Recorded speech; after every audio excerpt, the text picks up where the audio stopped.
For more, we turn to former Pentagon official Michael Maloof. Michael, I had to bring you in on this because the Islamic State is taking responsibility for this action and the explosion that killed these U.S. service members. President Trump, though, has claimed that ISIS is gone in Syria, that we've definitely eradicated them.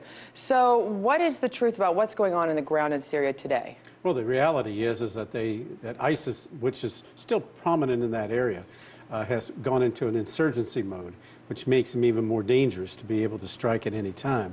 Now, that area was generally pacified, and I think that's why what we saw was perhaps a lack of insecurity there that allowed somebody with a vest to come in and blow up the place, because U.S. troops were also killed as a consequence at a restaurant, which they frequented, so they showed a pattern.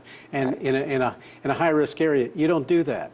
Now, what happened to the checkpoint? There was no. I mean, what happened to security generally that allowed this individual to walk in with a vest? And those are some things I think are going to have to be investigated, particularly if troops are supposed to leave the area. I don't see a change in President Trump's timetable. What's the timetable? Anywhere up to 120 days, maybe. But I don't think it's going to alter, or maybe it might be one of the last areas to clear out. But certainly, I think, given the higher level of policy consideration, particularly with respect to his agreement with Erdogan, the president of Turkey, I think he's going to continue on with the withdrawal. Well, that's the thing. Is it unrealistic to think that we will ever be, Syria will be completely ISIS-free? No.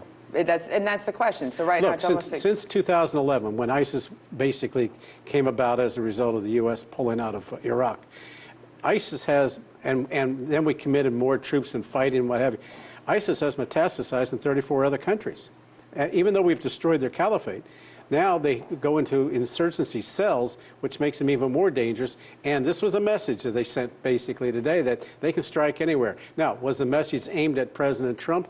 Tend to doubt it. I think it was more to show their forces, their militants, that they're still potent, that they are still dangerous, and they can rise up at any time, anywhere. But that's the question I have to ask from ISIS' perspective, from their strategy. Do they want American troops to stay? Because obviously, if they continue attacks like this, that's only going to justify those that are telling President Trump that he doesn't need to withdraw. So why, at this point, would they even cause this or do this, unless, because it's going to want more of an American it's going to more back up the idea that we need American presence in the area. Yeah, I think it was really to send a message to their forces that they're still around, they're still a potent force. They have to have a morale booster, because right now, if you listen to Trump and others, ISIS is defeated. Well, no, they're not, and they've now demonstrated that.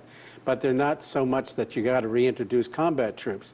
What they need now is have Syrian forces come on in, take over the job, but have a greater security and greater checkpoint security checks, and that can be done.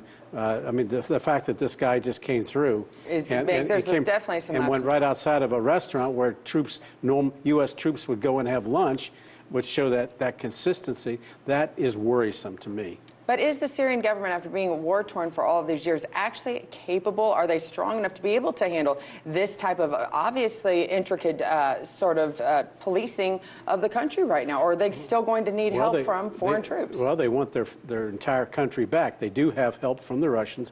They have help from the Iranians. They just need to change cycle here and get with it in terms of greater security focus and attention, and come on into Manbij. Now, they're in certain areas, Manbij, but they haven't taken over the whole area. That's conceivable that could happen, and it's going to have to happen if U.S. forces are going to leave, and also the Kurds that are there are going to have to somehow assimilate in with the Syrian army, so that you don't upset Erdogan, who wants a 20-mile corridor between the Turkish border and Syria. Manbij is right up within 30 miles of the Turkish border. Lots of different places, lots of things playing into this, and we're going to see this as hopefully the only attack that we see in the future by the time we withdraw our troops. Thanks for joining with us, Michael. Pleasure. Hey YouTube, thanks for checking out our channel. We hope you enjoyed the video. We have tons of content for you just like this. For more of RT America's one-of-a-kind news and analysis, be sure to subscribe and never stop questioning more.